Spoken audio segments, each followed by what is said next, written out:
समादरणीय धार्मिक सज्जनवृंद, सच्चा उपासक कैसा होता है? सच्चा उपासक परमेश्वर से कैसा स्नेह करता है, उसका दृष्टांत वेद के अथर्ववेद के एक मंत्र में दिया है। इंद्रम वत्सम न मातरः।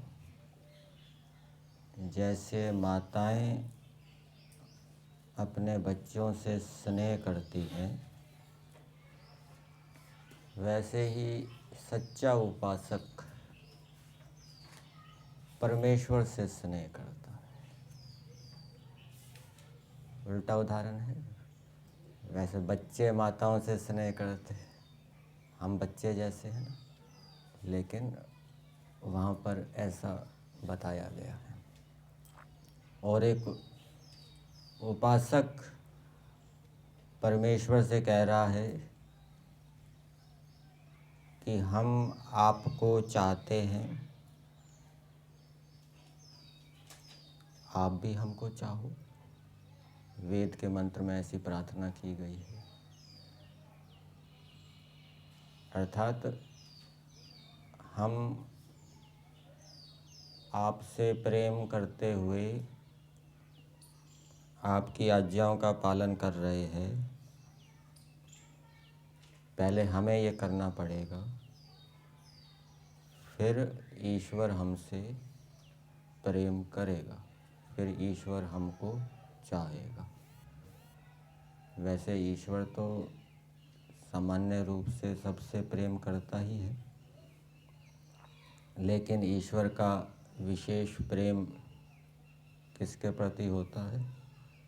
जो प्रेम पूर्वक ईश्वर की आज्ञाओं का पालन करता है। और उपासकों को ईश्वर से कैसी प्रार्थना करनी चाहिए, वेद हमें बताता है। ये भी एक प्रार्थना है कि हे परमेश्वर, हम आपको चाहते हैं, आप भी हमको चाहो। किस प्रकार से हमें ईश्वर से वार्तालाप करना चाहिए, कौन से शब्दों का, कौन सी भाषा का प्रयोग करना चाहिए, ये हमें वेद के माध्यम से बोध होता है। फिर एकत्र वेद में बताया गया है, अथर्ववेद की बात है कि हे परमेश्वर, आप हमसे दूर मत होइए, हमको छोड़िए मत, आप हमारे सामने रहिए। परमेश्वर से कह रहे हैं। ईश्वर के छोड़ने का मतलब क्या है? कस्त्वा मुंचति स त्वा मुंचति, कस्मै त्वा मुंचति तस्मै त्वा मुंचति। ईश्वर के छोड़ने का मतलब है ईश्वर प्रेरणा नहीं दे रहा। पहले प्रेरणा देता था, अब ईश्वर ने प्रेरणा देनी बंद कर दी। तो आप हमें ना छोड़िए, अर्थात हमें प्रेरणा देते रहिए। और ईश्वर कब प्रेरणा देगा? सत प्रेरक। ईश्वर कैसा है? सत प्रेरक। यदि हम सज्जन बने रहेंगे तो ईश्वर हमें प्रेरणा देता रहेगा। तो प्रार्थना के साथ साथ सज्जन बने रहने का पुरुषार्थ भी करना पड़ेगा। आप हमारे सामने रहिए, हमसे दूर मत होइए। छोटे बालक भी कहते हैं ना माता से कि आप मेरे सामने रहिए, दूर मत होइए। अर्थात इसको इस रूप में ले सकते हैं कि हम हर समय आपको याद रखें, भूलें ना। तो ईश्वर को यदि हम याद रखेंगे तो हमारी बुद्धि ठीक प्रकार से काम करेगी।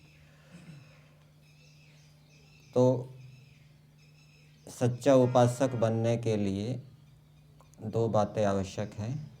एक तो ईश्वर के प्रति विशेष स्नेह होना चाहिए, और दूसरा ईश्वर की आज्ञाओं का पूरी शक्ति से पालन करना चाहिए। यजुर्वेद में प्रमुखता से ईश्वर की आज्ञाओं का वर्णन है। यजुर्वेद का हम स्वाध्याय कर रहे हैं। आज मंत्र संख्या 11 का स्वाध्याय किया गया। मंत्र है पंच नद्यः सरस्वतीम अपि यन्ति सस्रोतसः सरस्वती तु पंचधा सो देशे अभवत् सरित। इस मंत्र का देवता है सरस्वती। स्कूलों में कॉलेजों में सरस्वती की मूर्ति बनाई रखी होती है। सरस्वती देवी, उसकी पूजा करते हैं, उसके सामने अगरबत्ती जलाते हैं। तो सरस्वती कौन है, किसका नाम है? ईश्वर का भी एक नाम सरस्वती है, आया सत्यार्थ प्रकाश के पहले समोल्लास में। और वाणी को भी सरस्वती कहते हैं, ठीक है। ईश्वर के नाम तीनों लिंगों में होते हैं। ईश्वर का अपना कोई लिंग नहीं है, लेकिन ईश्वर के जो नाम है वो तीनों लिंगों में होते हैं। इसी प्रकार से जीवात्मा का कोई लिंग नहीं है। कोई जीवात्मा पुल्लिंग हो, कोई जीवात्मा स्त्रीलिंग हो, ऐसा नहीं है। सभी जीवात्माएं एक जैसी। तो ईश्वर के नाम तीनों लिंगों में होते हैं। सरस्वती कौन से लिंग में है? स्त्रीलिंग। सरस कहते हैं ज्ञान को। श्री धातु से बनता है सरस, श्री गतौ अर्थ में। और गति के 3 अर्थ होते हैं, ज्ञान, गमन और प्राप्ति। तो जिसके पास प्रकृष्ट ज्ञान है, प्रशंसित ज्ञान है, इसलिए परमेश्वर को सरस्वती कहते हैं। और वाक, वाणी, वाणी को भी सरस्वती कहते हैं। वेद वाणी, वेद वाणी को भी सरस्वती कहेंगे। पावका नः सरस्वती यज्ञम वस्तु धिया वसु, ऐसा मंत्र आता है। सरस्वती क्या है? वाणी हमें पवित्र करने वाली हो। और जो हम वाणी बोलते हैं वो भी कैसी हो? सरस्वती हो, प्रकृष्ट ज्ञान से युक्त हो। ये वेद का आदेश है। अर्थात सभी मनुष्य वेद आदि शास्त्रों का अध्ययन करके विद्या से युक्त वाणी का प्रयोग करें। मंत्र देखते हैं। इस मंत्र की भूमिका में वैसे लिखा है, फिर उसी विषय को अगले मंत्र में कहा है। ये पहले वाला विषय नहीं है, यहाँ कुछ भूल चूक है। यहाँ वाणी का विषय है। वाणी का विषय इस मंत्र के अंदर बताया गया है। इस मंत्र के अंदर वाणी की विशेषताएं बताई गई है। जैसे हमने यजुर्वेद का 31वां अध्याय पढ़ा। पहला मंत्र कौन सा था? सहस्र शीर्षा पुरुषः सहस्राक्षः सहस्रपाद। इस मंत्र के अंदर परमेश्वर की विशेषताएं बताई गई है, परमेश्वर का वर्णन किया गया है। किस लिए वर्णन किया? कि ऐसे जो परमेश्वर ऐसा है, इन इन विशेषताओं से युक्त है, ऐसे परमेश्वर से लाभ उठाओ। ऐसे परमेश्वर से लाभ उठाकर अपने प्रयोजनों को सिद्ध करो। इसी प्रकार से इस मंत्र में भी वाणी की विशेषताएं बताई गई। इस मंत्र के अंदर कोई प्रार्थना नहीं है, केवल वाणी की विशेषताएं बताई गई। और वाणी की विशेषता बताते हुए परमेश्वर हमें ये प्रेरणा दे रहे हैं कि मैंने तुमको जो वाणी दी है, इस वाणी से तुम लाभ उठाओ। अर्थात इस वाणी का ठीक ठीक उपयोग करो, प्रयोग करो, जिससे कि तुम्हारा सुख बढ़ता रहे। इसलिए इस मंत्र के भावार्थ में दिया है, मनुष्यों को चाहिए कि जो वाणी 5 शब्द आदि विषयों के आश्रित हुई, नदी के तुल्य प्रवाह युक्त वर्तमान है, उसको जान के, उस वाणी को जानो और जानकर यथावत, जानना मतलब उसकी विशेषताओं को जानो, और वो विशेषताएं कुछ मंत्र के अंदर भी बताई है, उसको जान के यथावत प्रसार कर मधुर और श्लक्ष्ण प्रयुक्त करें। तो इस प्रकार से प्रयोग करें जिससे कि तुम्हारा प्रयोजन सिद्ध हो। अब इस मंत्र के पदार्थ को देखते हैं। पदार्थ में दिया है, मनुष्यों को चाहिए कि सस्रोतसः पंच नद्यः, 5 नदियों की यहाँ उपमा दी है। पीछे भी एक मंत्र आया था, अश्मन्वती रीयते, वहाँ पर भी नदी की उपमा दी गई थी। किसको समझाने के लिए दी गई थी नदी की उपमा? कि ये संसार पथरीली नदी के समान है। और योग दर्शन के अंदर भी चित्त को क्या कहा है? नदी। चित्त नाम नदी उभय तो वहिनी। जो चित्त नामक नदी है वो दोनों ओर बहने वाली है। तो वो नदी, चित्त को समझाने के लिए नदी का दृष्टांत दिया और संसार को समझाने के लिए भी नदी का दृष्टांत दिया। यहाँ पर नदी का दृष्टांत किसको समझाने के लिए दिया? वाणी। वाणी भी कैसी है? नदी के समान। और इंद्रियों की जो वृत्तियाँ हैं, चित्त की वृत्तियाँ तो आपने सुनी होगी। चित्त की वृत्तियाँ कितनी होती हैं? 5 वृत्तियाँ बताइए, कौन कौन सी? प्रमाण, विपर्य, विकल्प, निद्रा, वृथन। इंद्रियों की भी वृत्तियाँ बताई गई है। तो इंद्रियों की वृत्तियाँ वो भी नदी के समान है। तो इसका पदार्थ देखिए, पंच नद्यः। पंच का अर्थ किया है पदार्थ में 5 ज्ञानेंद्रिय वृत्तयः, 5 ज्ञानेंद्रियों की वृत्तियाँ। वो कैसी हैं? नद्यः, नदीवत, नदी के समान है। जैसे मान लीजिए नेत्र इंद्रिय है, नेत्र इंद्रिय की जो वृत्ति है वो नदी के समान है। उसके अंदर भिन्न भिन्न रूप आ रहे हैं, कभी कौन सा रूप, कभी कौन सा रूप, कभी कौन सा रूप। जैसे नदी के अंदर नए नए प्रवाह उत्पन्न होते हैं, इसी प्रकार से श्रोत्र इंद्रिय है, उसके अंदर भी अलग अलग श्रोत्र शब्दों के रूप में भिन्न भिन्न वृत्तियाँ उत्पन्न होती है। तो ये 5 ज्ञानेंद्रिय वृत्तियाँ नद्यः, नदीवत प्रवाह रूपा, नदी के समान ये प्रवाह रूप है। इनका प्रवाह चलता रहता है। इंद्रियों की वृत्तियों का अलग, नेत्र इंद्रियों में अलग अलग रूप आते रहते हैं, श्रोत्र इंद्रियों में अलग अलग शब्द आते रहते हैं। तो मनुष्यों को चाहिए कि 5 नदी के तुल्य प्रवाह रूप ज्ञानेंद्रियाँ की वृत्ति, और ये जो ज्ञानेंद्रियों की वृत्तियाँ हैं इनका एक विशेषण और दिया है। ये 5 नदियाँ जो कि ज्ञानेंद्रिय की वृत्तियाँ हैं, ये सस्रोतसः, स्रोत के साथ है। स्रोत का अर्थ है मन, एक मन रूप प्रवाह वाली।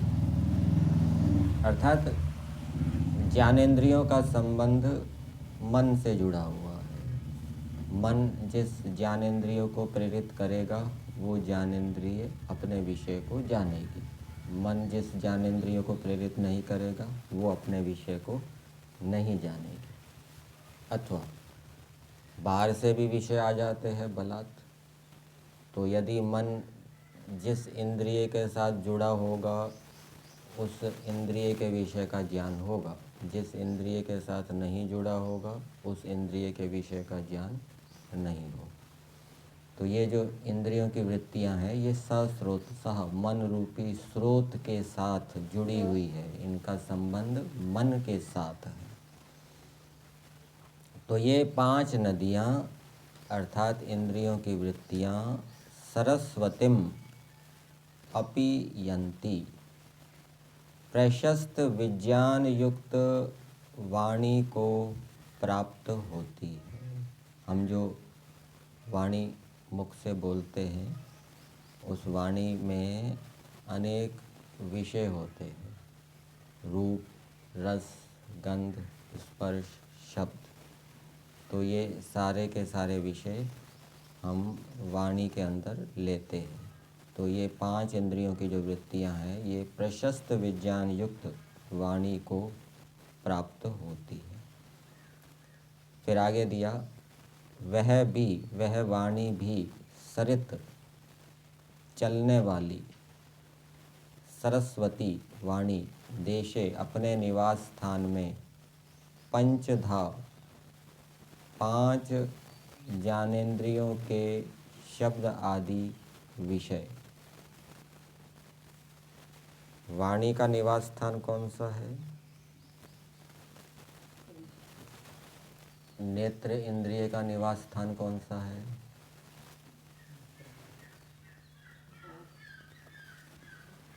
गोलक हो जाएगा।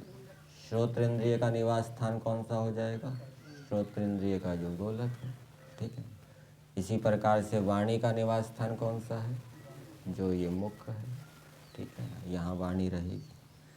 तो उस निवास स्थान में 5 ज्ञानेंद्रियों के शब्द आदि 5 विषयों का प्रतिपादन करने से 5 प्रकार की होती है। तो ये जो वाणी है ये 5 प्रकार की होती है, अर्थात इसके अंदर 5 जो इंद्रियों के विषय हैं उनका इसमें संबंध रहता है।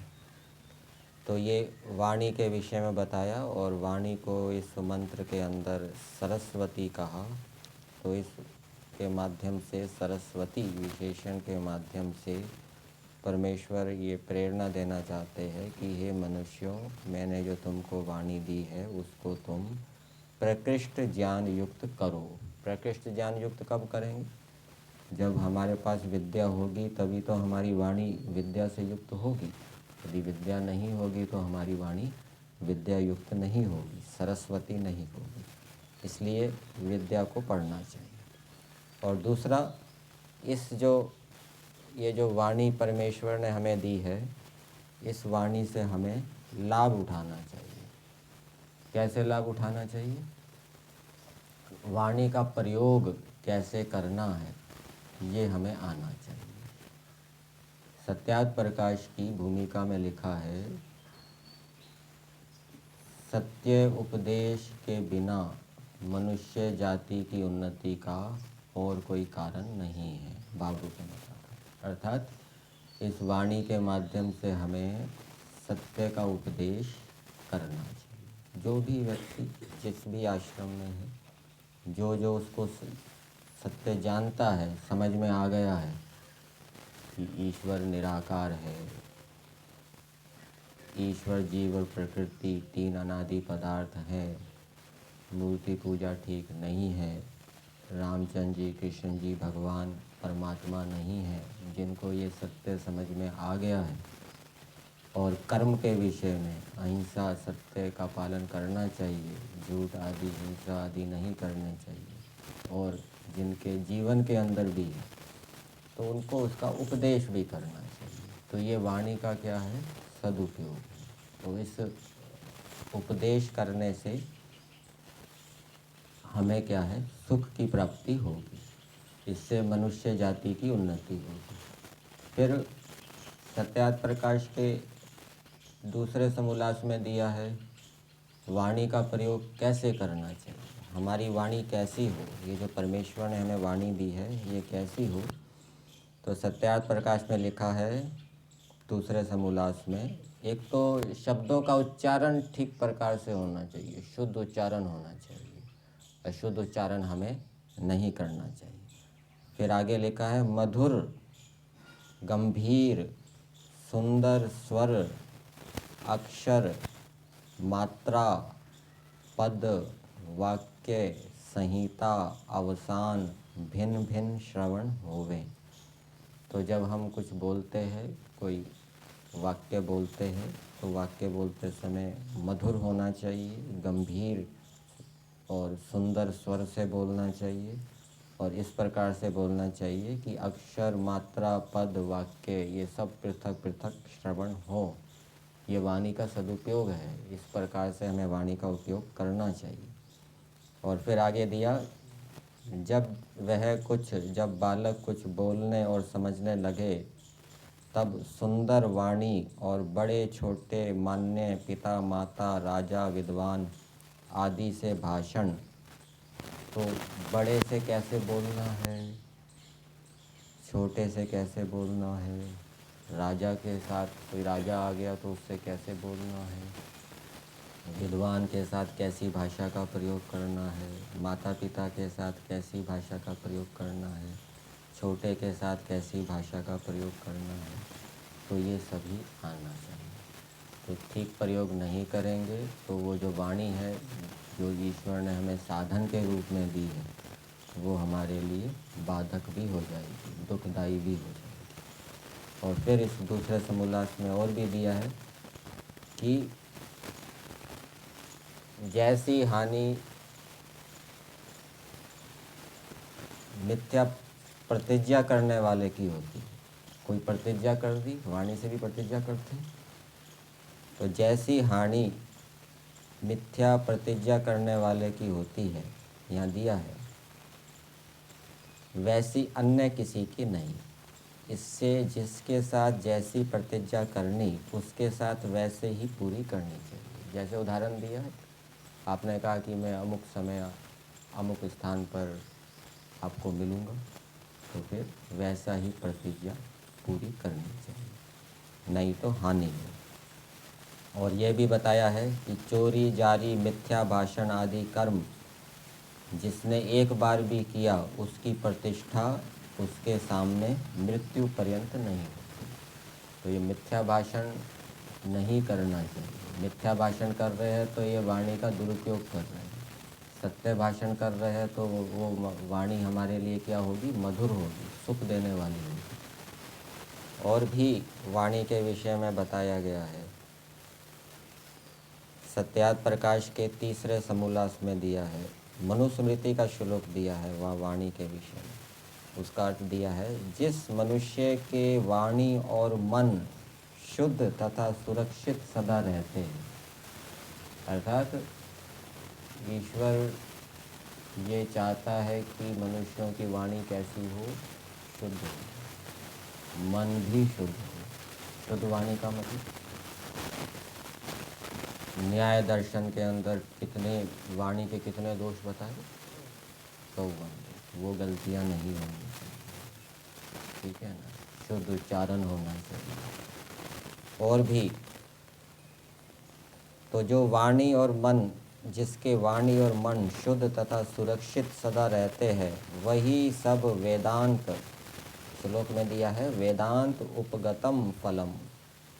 वेदांत अर्थात सब वेदों के सिद्धांत रूप फल को प्राप्त हो। जिसके मन और वाणी शुद्ध नहीं है और बेशक उसने वेद पढ़ लिए, तो वेद पढ़ने के बाद भी वो वेद का तात्पर्य नहीं समझ पाएगा, मंत्रों का अलग अलग सूक्तों का, मंत्रों का तात्पर्य नहीं समझ पाएगा। परमेश्वर इस मंत्र सूक्त के अध्याय के माध्यम से कहना चाहता है।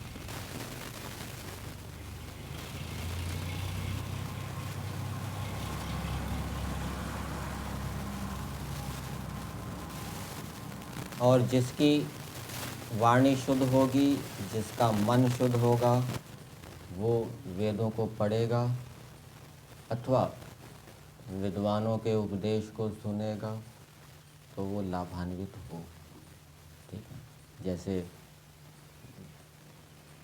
दूध धोने लगे, दूध ही ना आए, और दूसरा दूध धो रहा है तो वो बहुत दूध निकाल रहा है।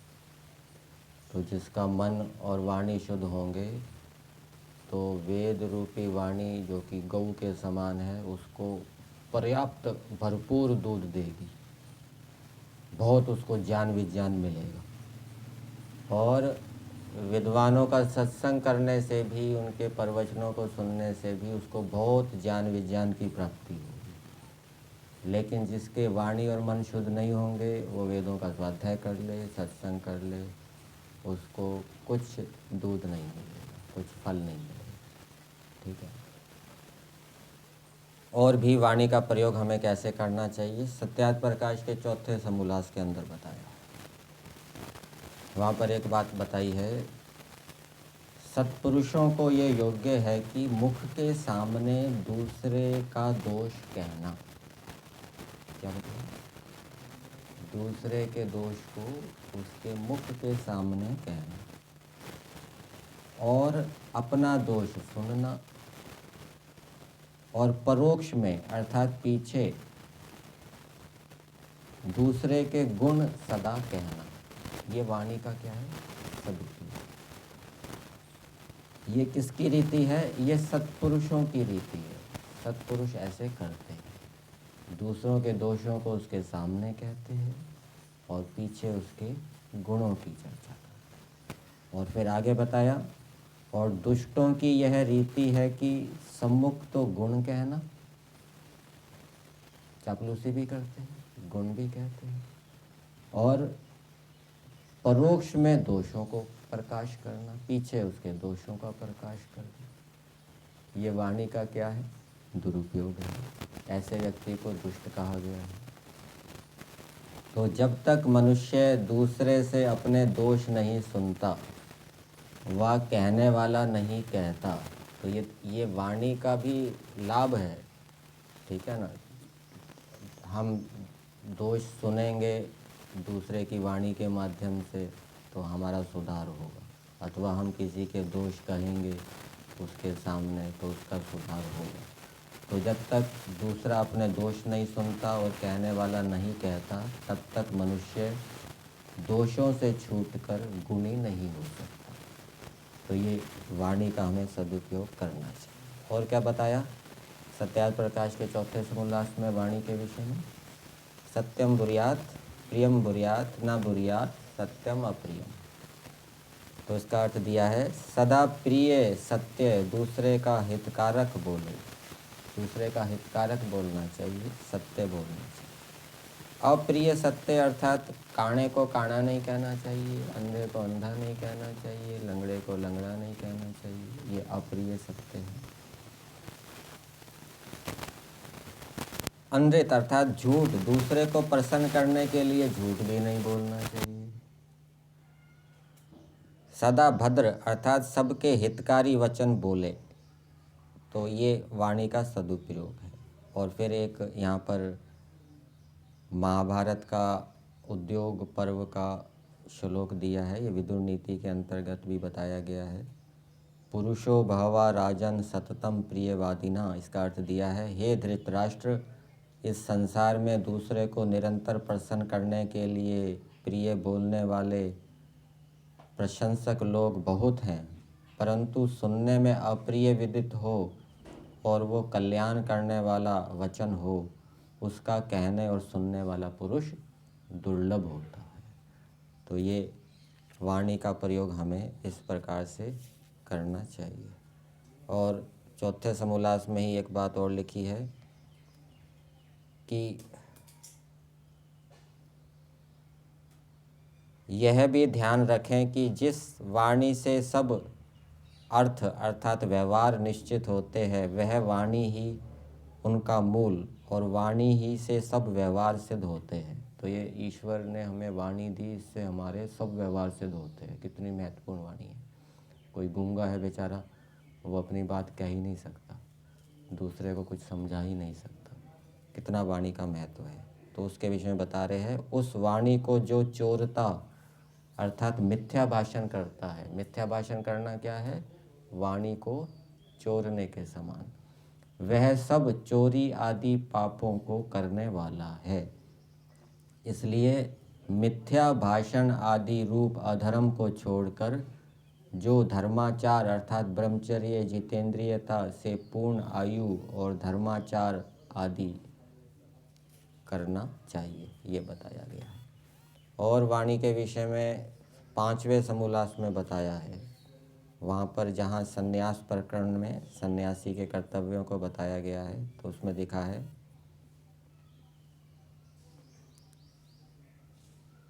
किंतु सदा कोई सन्यासी की निंदा करे अथवा उस पर क्रोध करे तो सन्यासी को उचित है कि उस पर आप क्रोध ना करें, किंतु सदा उसके कल्याणार्थ उपदेश ही करे।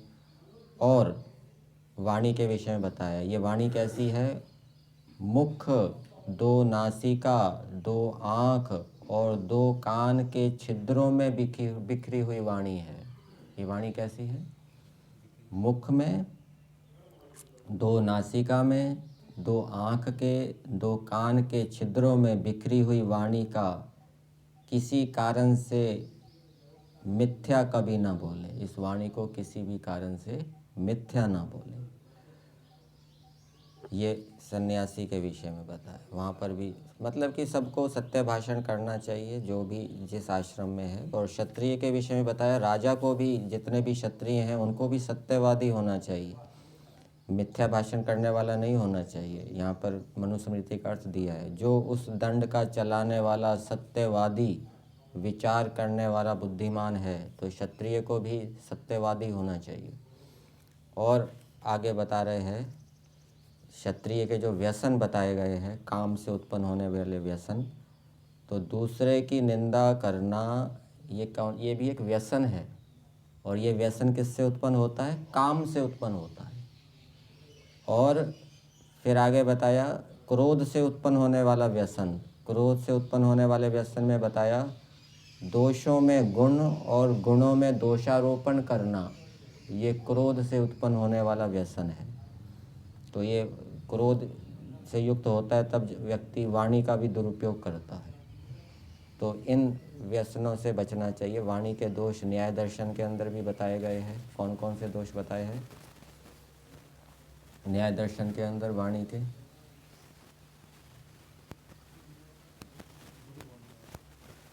चुगली करना, मिथ्या भाषण, ठीक है ना।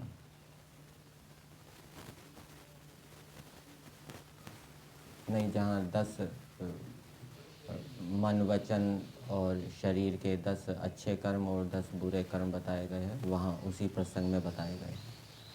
और सत्य के विषय में बताया है, साक्षी, जो साक्षी सत्य बोलता है वह जन्मांतर में उत्तम जन्म और उत्तम लोकांतरों में जन्म को प्राप्त होकर सुख भोगता है। इस जन्म व पर जन्म में उत्तम कीर्ति को प्राप्त होता है, क्योंकि जो ये वाणी है वही वेदों में सत्कार और तिरस्कार का कारण दिखी है। तो साक्षी यदि सत्य बोलेगा तो उसका सत्कार होगा, इस जन्म में भी उत्तम कीर्ति होगी, अगले जन्म में भी वो अच्छे सुख सुविधाओं को प्राप्त करेगा। जो सत्य बोलता है वह प्रतिष्ठित और मिथ्यावादी निंदित होता है। फिर आगे दिया, सत्य बोलने से साक्षी पवित्र होता है। केवल साक्षी की बात नहीं है, और भी जो सत्य भाषण करेंगे वो भी पवित्र होंगे। पाव का नहा सरस्वती, वो सरस्वती वाणी कैसी है? वो पवित्र करने वाली है। तो सत्य बोलने में साक्षी पवित्र होता है और सत्य ही बोलने से धर्म बढ़ता है। इससे सब वर्णों में साक्षियों को सत्य ही बोलना योग्य है। फिर आगे दिया है, आत्मा का साक्षी आत्मा, आत्मा की गति आत्मा है, इसको जान के हे पुरुष तू सब मनुष्यों का उत्तम साक्षी अपने आत्मा का अपमान मत कर। अर्थात सत्य भाषण जो कि तेरी आत्मा मन वाणी में है वह सत्य, और जो उससे विपरीत है वह मिथ्या भाषण है। फिर आगे दिया है, ये वाणी के विषय में चल रहा है, जिस बोलते हुए पुरुष का विद्वान क्षेत्रज्ञ अर्थात शरीर का जानने हारा आत्मा भीतर शंका को प्राप्त नहीं होता, उससे भिन्न विद्वान लोग किसी को उत्तम पुरुष नहीं जानते। अर्थात वाणी बोलते समय भी ये ध्यान रखना चाहिए कि भय तो नहीं हो रहा, शंका तो नहीं हो रही। दुरुपयोग करेंगे तो वाणी का कभी कभी भय लज्जा भी होगी, शंका भी होगी, तो उस समय ब्रेक लगा देना चाहिए। ये भय लज्जा शंका से भी पता लग जाता है कि हम ठीक वाणी का प्रयोग कर रहे हैं या गलत वाणी का प्रयोग कर रहे हैं। और फिर आगे दिया है, हे कल्याण की इच्छा करने वाले पुरुष, जो तू मैं अकेला हूँ ऐसा अपने आत्मा में जानकर मिथ्या बोलता है सो ठीक नहीं, किंतु जो दूसरा तेरे हृदय में अंतर्यामी रूप से परमेश्वर पुण्य पाप का देखने वाला मुनि स्थित है, उस परमात्मा से डरकर सत्य बोला कर। तो परमेश्वर ने हमें वाणी दी है, उसकी विशेषताएं बताई है और इसके माध्यम से परमेश्वर हमें ये प्रेरणा दे रहे हैं कि इस वाणी का तुम सदुपयोग करो और सदुपयोग करके अपने मनुष्य जीवन को सफल करो, धर्म अर्थ काम मोक्ष को सिद्ध करो। और वाणी का प्रयोग हमें किस प्रकार से करना है, कुछ बातें वेद मंत्रों में भी मिलेगी और ऋषियों ने भी उसके ऊपर विचार किया है, मनन किया है। ऋषि के ग्रंथों में भी हमें वाणी के उन्होंने बताए हैं, तो उनको जानकर हमें वाणी का सदुपयोग करना चाहिए।